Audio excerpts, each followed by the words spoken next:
শনিদেব রেবতী নক্ষত্রে প্রবেশ করেছেন 17ই মে। তিনি রেবতী নক্ষত্রে মার্গী অবস্থায় থাকবেন 26শে জুলাই পর্যন্ত। 26শে জুলাই 2026 তিনি কিন্তু আবার বক্রগতি প্রাপ্ত হবেন।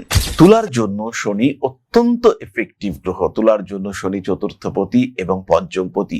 সেই শনিদেব তিনি 6th হাউসে রয়েছেন। এতদিন তিনি অবস্থান করেছিলেন নিজের নক্ষত্র উত্তর ভাদ্রপদে, পরিশ্রম করিয়েছেন, কম্পিটিশন ছিল। এবার কিন্তু চলে এসেছেন শনি রেবতীতে, বুধের নক্ষত্র। বুধ কিন্তু নবমপতি। ফলে জার্নিটা কিছুটা হলেও কমফোর্টেবল হলেও এরপরে শনিদেব নিজের নিচস্থ ক্ষেত্রের দিকে প্রবেশ করবেন। তবে তার আগে এই শনিদেব কিন্তু বক্রগতি প্রাপ্ত হবেন। শনিদেবের বক্রগতি তুলার জন্য পজিটিভ, কিন্তু তার আগে অর্থাৎ 17ই মে থেকে জুলাইয়ের 26 তারিখ পর্যন্ত সাকসেস রেট এটা কিন্তু অনেকটাই বেশি। ভাগ্যের সাপোর্ট পাওয়া যাবে। এতদিন খেটেই চলেছে, রেজাল্ট নেই। এবার কিন্তু একটা ভাগ্যের সাপোর্ট পেতে চলেছেন তুলা রাশি বা লগ্নের মানুষরা। ইউনিভার্স চাইছে আপনার গ্রোথ হোক, ইউনিভার্স চাইছে আপনার ডেভেলপমেন্ট হোক, আপনার জীবন আর একটু বেটার হোক। এটা কিন্তু ইউনিভার্স পজিটিভলি চাইছে। ষষ্ঠে শনি চাকরি প্রাপ্তির সংযোগ বাড়াবেই, এটা আমরা জানি। ষষ্ঠে শনি যখন রেবতী নক্ষত্রে, নবমপতির নক্ষত্রে, তখন চাকরি প্রাপ্তির সংযোগ আরো বেশি। খেয়াল রাখবেন, সহজে কিন্তু কাজ হবে না, কিন্তু যেখানে আপনি শ্রম দেবেন সেখানে ব্যর্থতাও আসবে না। হাউসে দ্বাদশপতির নক্ষত্রে শনিদেব প্রবেশ করেছেন। পঞ্চমপতি শনিদেব। জেনারেলি শনিদেব প্রেম, ভালোবাসা ইত্যাদি প্রদান করেন না, কিন্তু এই ক্ষেত্রে শনিদেব কিন্তু রিলেশনশিপ দিতে পারেন। পরিকল্পিত কাজকর্ম করা যেতে পারে। পড়াশোনার ক্ষেত্রে এফোর্ট আর একটু বাড়িয়ে তুলুন। কম্পিটিটিভ এক্সাম, সেখানে সাকসেস রেট কিন্তু ভীষণ বেশি। এই সময় তুলা রাশি বা লগ্নের মানুষ যা গভর্নমেন্ট এক্সাম দেবেন সেখানে কিন্তু তাদের সাকসেস রেট বাড়বে। 6th হাউসে শনি রেবতীতে বাবার সঙ্গে বা বয়স্ক কোনো মানুষের সঙ্গে সম্পর্কগত জটিলতা সৃষ্টি হতে পারে। কার্মিক উন্নতি হচ্ছে, এই ব্যাপারে কিন্তু কোনো বড় সংশয় সমস্যা থাকছে না।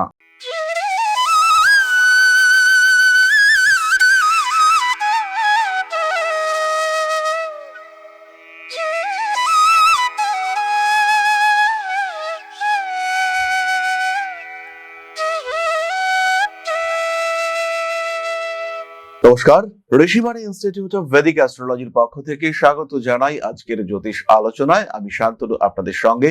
আলোচ্য বিষয় বিশুদ্ধ জ্যোতিষ। শনিদেব রেবতী নক্ষত্রে প্রবেশ করেছেন 17ই মে। তিনি রেবতী নক্ষত্রে মার্গী অবস্থায় থাকবেন 26শে জুলাই পর্যন্ত। 26শে জুলাই 2026 তিনি কিন্তু আবার বক্রগতি প্রাপ্ত হবেন। এই অবস্থায় প্রত্যেকটি রাশি, প্রত্যেকটি লগ্নের মানুষ তারা কোনো দিক থেকে উন্নতি প্রাপ্ত হবেন। কোনো দিক থেকে কিছু পরিবর্তন, কিছু পজিটিভ, কিছু নেগেটিভ, সেটা দেখতে পাওয়া যাবে। প্রত্যেকটি রাশি, প্রত্যেকটি লগ্নের মানুষ তাদের উপরে কিন্তু এফেক্ট দেখতে পাওয়া যাবে।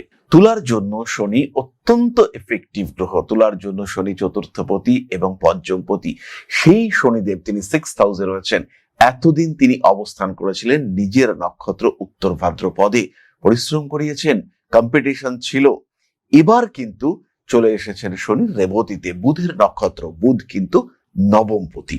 ফলে জার্নিটা কিছুটা হলেও কমফোর্টেবল হলেও এরপরে শনিদেব নিজের নিচস্থ ক্ষেত্রের দিকে প্রবেশ করবেন। তবে তার আগে এই শনিদেব কিন্তু বক্রগতি প্রাপ্ত হবেন। শনিদেবের বক্রগতি তুলার জন্য পজিটিভ, কিন্তু তার আগে অর্থাৎ 17ই মে থেকে জুলাইয়ের 26 তারিখ পর্যন্ত সাকসেস রেট এটা কিন্তু অনেকটাই বেশি। ভাগ্যের সাপোর্ট পাওয়া যাবে। এতদিন খেটেই চলেছে, রেজাল্ট নেই। এবার কিন্তু একটা ভাগ্যের সাপোর্ট পেতে চলেছেন তুলা রাশি বা লগ্নের মানুষরা। ইউনিভার্স চাইছে আপনার গ্রোথ হোক, ইউনিভার্স চাইছে আপনার ডেভেলপমেন্ট হোক, আপনার জীবন আর একটু বেটার হোক। এটা কিন্তু ইউনিভার্স পজিটিভলি চাইছে। নিজের ক্ষেত্রটিকে আর একটু উন্মুক্ত করবার প্রয়াস এটা দেখতে পাওয়া যাবে। পরিচিতি মহলের বিস্তার সেটা কিন্তু আরো বাড়তে দেখতে পাওয়া যাবে। মান সম্মান, যশ ইত্যাদি বৃদ্ধির সংযোগ রয়েছে। পরিবর্তনশীল মানসিকতা দেখতে পাওয়া যাবে।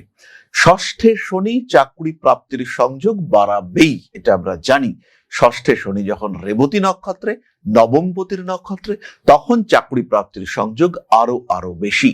তুলা রাশির মানুষদের কর্মক্ষেত্রে পরিবর্তন, কর্মের ধারা পরিবর্তনের সংযোগ রয়েছে। অর্থাৎ সরাসরি আপনার ক্ষেত্রটিতেও একটা পরিবর্তন দেখতে পাওয়া যাবে। পারিপার্শ্বিক ক্ষেত্রে কিছু পরিবর্তনশীল মানসিকতা দেখতে পাওয়া যাবে।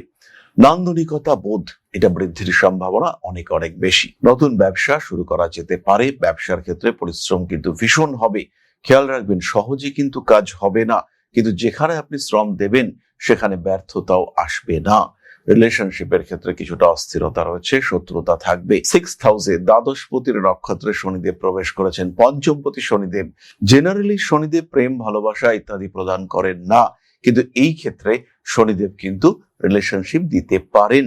নতুন সম্পর্কে অবশ্যই জড়াতে পারেন এবং এই সম্পর্কের মাধ্যমে জীবনে বড় পরিবর্তনের সূচনা সেটাও কিন্তু হতে পারে। বেশ কিছু মানুষের জীবনে বিবাহ বহির্ভূত সম্পর্কের প্রতি আসক্তি দেখতে পাওয়া যাবে। প্রেম, ভালোবাসা ইত্যাদির ক্ষেত্রে বেশ উন্নতি রয়েছে। নান্দনিক কাজকর্মের ক্ষেত্রেও আমরা একটা ডেভেলপমেন্ট দেখতে পাবো। হঠকারিতা অবশ্যই অ্যাভয়েড করার চেষ্টা করতে হবে। নতুন কোনো কাজে সংযুক্ত হতে পারেন। পার্টনারশিপ বিজনেসের জন্য এই সময়টা ভালো। পরিকল্পিত কাজকর্ম করা যেতে পারে। পড়াশোনার ক্ষেত্রে এফোর্ট আর একটু বাড়িয়ে তুলুন। কম্পিটিটিভ এক্সাম, সেখানে সাকসেস রেট কিন্তু ভীষণ বেশি। এই সময় তুলা রাশি বা লগ্নের মানুষ যা গভর্নমেন্ট এক্সাম দেবেন সেখানে কিন্তু তাদের সাকসেস রেট বাড়বে। তার থেকেও বড় কথা, স্বামী অথবা স্ত্রীর শরীর স্বাস্থ্য নিয়ে কিছুটা দুশ্চিন্তার মধ্যে পড়তে পারেন। মাতৃকুল থেকে প্রাপ্তির যোগ এটা বৃদ্ধির সম্ভাবনা বেশি, অর্থাৎ মামা বাড়ি থেকে কোনো প্রপার্টি, কোনো সম্পত্তি হঠাৎ করেই প্রাপ্ত হতে পারেন। নিয়মতান্ত্রিক ভাবে কাজকর্ম করতে হবে। বাড়তে চলেছে স্টেবিলিটি ফ্যাক্টর। আইনি জটিলতা থেকে নিজেকে মুক্ত রাখার চেষ্টা করবেন। 6th হাউসে শনি রেবতীতে বাবার সঙ্গে বা বয়স্ক কোনো মানুষের সঙ্গে সম্পর্কগত জটিলতা সৃষ্টি হতে পারে। আবার পৈতৃক সম্পত্তি বন্টন সম্পর্কিত কিছু আইনি সমস্যা সেটাও কিন্তু চোখের সামনে উঠে আসতে পারে। ধাপে ধাপে নিজের লক্ষ্যের দিকে এগিয়ে চলার চেষ্টা করতে হবে। কার্মিক উন্নতি হচ্ছে, এই ব্যাপারে কিন্তু কোনো বড় সংশয় সমস্যা থাকছে না। অদ্ভুতভাবে নিজের ক্ষেত্রটিকে প্রসারিত করবার একটা সুযোগ এটা কিন্তু আপনারা প্রাপ্ত হতে চলেছেন। রাজনৈতিক সক্রিয়তা বাড়তে পারে। স্পিরিচুয়াল অ্যাক্টিভিটি অল্প বিস্তর বাড়বে। খেয়াল রাখবেন, পুরনো শত্রুরা অ্যাক্টিভ হয়ে উঠতে পারে। তাদের সঙ্গে কম্পিটিশন, তাদের সঙ্গে লড়াইতে কিছু জটিলতা সৃষ্টি হলেও আলটিমেটলি আপনি কিন্তু ভালো থাকবেন। যদি আমরা একটু পয়েন্টেড ওয়েতে বলবার চেষ্টা করি, কর্মক্ষেত্রে উন্নতি আসছে। ম্যারিড লাইফে অল্প বিস্তর ডিস্টারবেন্স দেখা যেতে পারে। সেভিংস এর মাত্রা বাড়াতেই হবে। পুরনো শত্রুতা জেগে উঠতে পারে। মাতৃকুল, মামা বাড়ি ইত্যাদি থেকে কিছু অশান্তি সৃষ্টির একটা সম্ভাবনা দেখতে পাওয়া যায়। বড় কাজকর্মে হাত দেওয়া যেতে পারে। পার্টনারশিপ বিজনেসের ডেভেলপমেন্ট রয়েছে। টাকা পয়সা জমাতে হবে। বাড়িতে কিছু অহেতুক অশান্তি সৃষ্টি হতে পারে। নিজেকে নিয়ন্ত্রণে রাখবার চেষ্টা এটা অবশ্যই করা উচিত। এরপরে আমরা চলে আসবো নক্ষত্রের কথায়। আশা করি ইতিমধ্যেই আপনারা চ্যানেলটিকে সাবস্ক্রাইব করেছেন। যারা এখনো আমাদের চ্যানেলটিকে সাবস্ক্রাইব করেননি তাদেরকে কিন্তু ইমিডিয়েট চ্যানেলটিকে সাবস্ক্রাইব করতে হবে। ইন্সপায়ার করে আমাকে আপনাদের প্রত্যেকটি সাবস্ক্রিপশন। আর সেই সঙ্গে সঙ্গে বলি, জ্যোতিষ একটা প্রয়োজনীয় শাস্ত্র। ভালো থাকতে চাই আমরা প্রত্যেকে, আমরা নিজেদের একটা স্পেসিফিক লাইফস্টাইল এটা বিলিভ করি এবং সেটাকে আর একটু বেটার করতে চাই। এটা কেমন হবে যদি আপনি বুঝতে পারেন যে আগামী দিনটা কেমন হতে পারে। এক্সাক্ট পুঙ্খানুপুঙ্খ হয়তো আমরা বুঝতে পারছি না, কিন্তু একটা আইডিয়া আমরা পাচ্ছি। এই সময় ট্রানজিট ডিস্টার্ব করছে, এই সময় অ্যাক্সিডেন্ট হতে পারে, এই সময় গাড়িটাকে একটু আস্তে চালাতে হবে। অ্যাক্সিডেন্ট হবে, এটা নিয়ে কোনো সংশয় নেই। যেটা রয়েছে কপালে সেটা হবে, কিন্তু সেটার মাত্রাকে কিছুটা নিয়ন্ত্রণ করা যেতে পারে।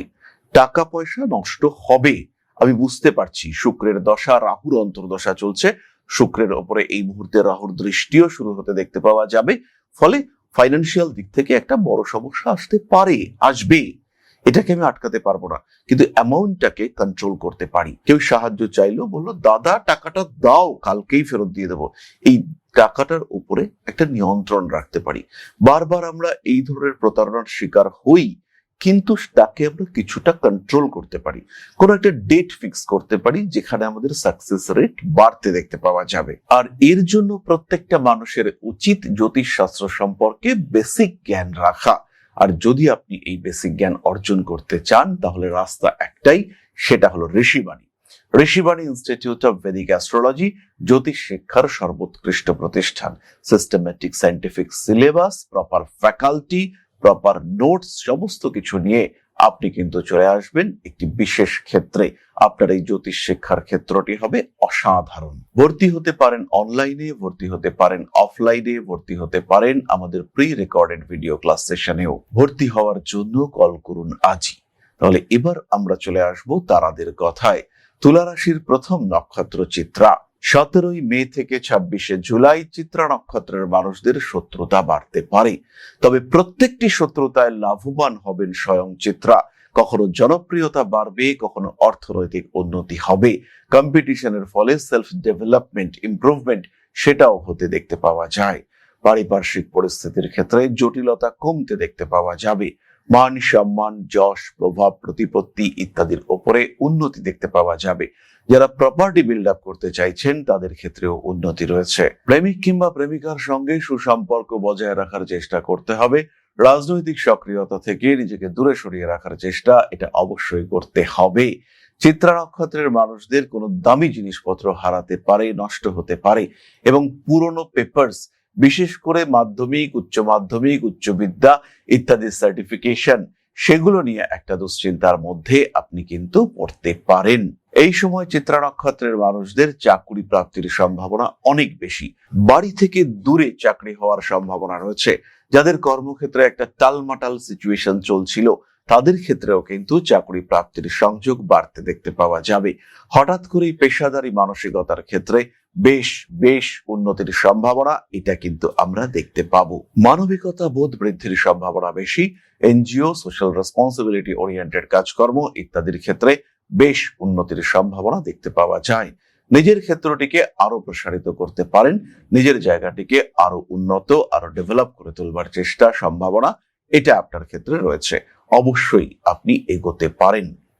সাকসেস রেট কিন্তু অনেক অনেক বেশি। পরবর্তী নক্ষত্র স্বাতী। 17 মে থেকে 26 জুলাই পর্যন্ত শনিদেব রেবতী নক্ষত্রে মার্গী অবস্থায় থাকছেন। হাতে টাকা পয়সা আসবে, সেভিংস এর মাত্রা বাড়াবার চেষ্টা করতে হবে। কনফিডেন্স লেভেল এটা কিন্তু একটা আলাদাই জায়গায় যেতে চলেছে। এই সময় সন্তানের শরীর স্বাস্থ্য নিয়ে কিছুটা দুশ্চিন্তা বাড়বে। সন্তান পড়াশুনো করতে চাইছে না, একটু মোবাইলের প্রতি অ্যাডিকশন বাড়ছে, এগুলোও ঘটতে পারে।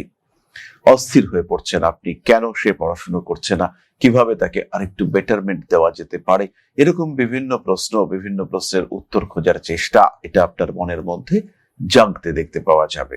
বৈদেশিক যোগাযোগের ক্ষেত্রে ইমপ্রুভমেন্ট দেখতে পাবেন। ইম্পোর্ট এক্সপোর্ট ইত্যাদি বিজনেস করতে পারেন। কোমরের যন্ত্রণায় যারা ভুগছেন, যাদের বয়স মোটামুটি 60-এর আশেপাশে, তাদের এই ব্যথা কিন্তু বাড়ছে।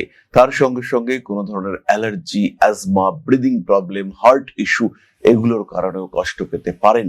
ষষ্ঠে শনিদেব ব্লকেজ ক্রিয়েট করার চেষ্টা করবে, এটা খেয়াল রাখতে হবে।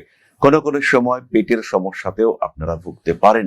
খাওয়া দাওয়া করতে হবে নিয়ন্ত্রিতভাবে এবং পরিমাপ অনুসারে। পারিবারিক ক্ষেত্রে অল্প বিস্তর অস্থিরতা সৃষ্টি হতে পারে, কিন্তু এটা নিয়ে বিরাট দুশ্চিন্তার কোনো কারণ সেটা কিন্তু কোনোভাবেই থাকছে না। পরবর্তী নক্ষত্র বিশাখা। 17 মে থেকে 26 জুলাই শনিদেব রেবতী নক্ষত্রে। বিশাখা নক্ষত্রের মানুষদের উচ্চশিক্ষার যোগাযোগ আসবে। কর্ম ওরিয়েন্টেড শিক্ষার প্রতি আসক্তি বাড়তে দেখতে পাওয়া যাবে। এই সময় কিন্তু ব্যবসার ক্ষেত্রে কিছুটা ব্লকেজ সৃষ্টি হতে পারে। ব্যবসার ক্ষেত্রে কাউকে টাকা পয়সা দেওয়া, ব্যবসার পুঁজি থেকে টাকা তুলে অন্য কোথাও ইনভেস্টমেন্ট, এগুলো কিন্তু বিপজ্জনক হতে পারে। প্রেমিক কিংবা প্রেমিকা সম্পর্কের মধ্যে কিছু জটিলতা সৃষ্টি হতে দেখতে পাওয়া যাবে। আইনি অশান্তি প্রকট হয়ে উঠতে পারে। বাবার সঙ্গে সম্পর্ক সঠিক রাখার চেষ্টা এটা অবশ্যই করতে হবে। রেসপন্সিবিলিটি লেভেল এটা বাড়তে চলেছে। বেশ কিছু ক্ষেত্রে রাজনৈতিক যোগাযোগ প্রকট হয়ে ওঠার সম্ভাবনা দেখতে পাওয়া যায়। কোনো একটা সিস্টেমকে আরো বেটার করার চেষ্টা এটা করতে হবে। টাকা পয়সা ওরিয়েন্টেড, ইনকাম ট্যাক্স ওরিয়েন্টেড কিছু অস্থিরতা এটা বাড়তে পারে। ব্যবসাপত্রের ক্ষেত্রে আরেকটু সচেতন হওয়ার চেষ্টা অবশ্যই করতে হবে। নান্দনিক কাজকর্মের ক্ষেত্রে বেশ উন্নতি দেখতে পাওয়া যায়। প্রেমিকার শরীর স্বাস্থ্য নিয়ে দুশ্চিন্তা বাড়তে চলেছে, ঝগড়াটাও কিন্তু বাড়বে। প্রেমিক প্রেমিকার মধ্যে একটা অকারণ অস্থিরতা সেটা সৃষ্টি হতে পারে। প্রেমটাকে বাড়ির লোক মানতে চাইছে না, অ্যাকসেপ্ট করছে না, এরকম জটিলতা অবশ্যই সৃষ্টি হতে পারে। নান্দনিক কাজকর্মের ক্ষেত্রে উন্নতির সুযোগ দেখতে পাওয়া যায়। হঠকারিতা এটা কিন্তু বিপজ্জনক হতে পারে। কর্মক্ষেত্রে উন্নতির সংযোগ রয়েছে। ধাপে ধাপে নিজের ক্ষেত্রটিকে আরেকটু ডেভেলপ করার চেষ্টা এটা করতে হবে। বাড়ি পাল্টানোর পরিকল্পনা করা যেতে পারে। তাহলে এবার আমরা চলে আসব প্রতিকার সংক্রান্ত আলোচনায়। খেয়াল রাখবেন প্রত্যেকটি প্রতিকার গ্রহণের আগে অবশ্যই জ্যোতিষ পরামর্শ গ্রহণ আবশ্যক। তা সত্ত্বেও যারা বেশ স্ট্রেসের মধ্যে রয়েছেন তাদের তো সাময়িক প্রতিকারের প্রয়োজনীয়তা হতে পারে। হনুমান মন্দিরে গিয়ে তেলের প্রদীপ প্রজ্বলন করা যেতে পারে। বাড়ির পশ্চিম দিকটিকে আবর্জনা মুক্ত করে তোলার চেষ্টা, এটাও একটা পজিটিভ বিষয়। বাড়ির পশ্চিম দিকে একটু ম্যাসিভ গাছ লাগানোর পরিকল্পনা করা যেতে পারে। কোনো কোনো সময় যারা রাজনৈতিক ক্ষেত্রে সংযুক্ত রয়েছেন সেই সমস্ত মানুষদের সূর্য প্রণাম, সূর্যের প্রতি আরাধনা, সূর্য অর্ঘ্য ইত্যাদি দানের প্রয়োজনীয়তা সৃষ্টি হতে পারে। নিজেকে হ্যাপি রাখার জন্য যা যা করা প্রয়োজন সেটা করুন। ষষ্ঠে শনি এই সময় প্রেমিকাকে কিছু উপহার প্রদান, এটা কিন্তু খুব ভালো রেমেডি হতে পারে। এরই সঙ্গে সঙ্গে নিজের ইষ্টমন্ত্র, একটু স্পিরিচুয়াল অ্যাক্টিভিটিস, শিব তাণ্ডব স্তোত্র, মহামৃত্যুঞ্জয় মন্ত্র, হনুমান চালিসা ইত্যাদি সাধারণ মন্ত্র এগুলি পাঠ করা যেতে পারে। তাহলে আজকের আলোচনা আমরা আর দীর্ঘায়িত করব না। সবাই সুস্থ থাকুন, ভালো থাকুন। মা শ্রী শ্রী আদিশক্তির পূর্ণ আশীর্বাদ বর্ষিত হোক আপনাদের উপর। আরো সমৃদ্ধ হয়ে উঠুক আপনাদের প্রত্যেকের জীবন। জয় মা আদিশক্তি। নমস্কার।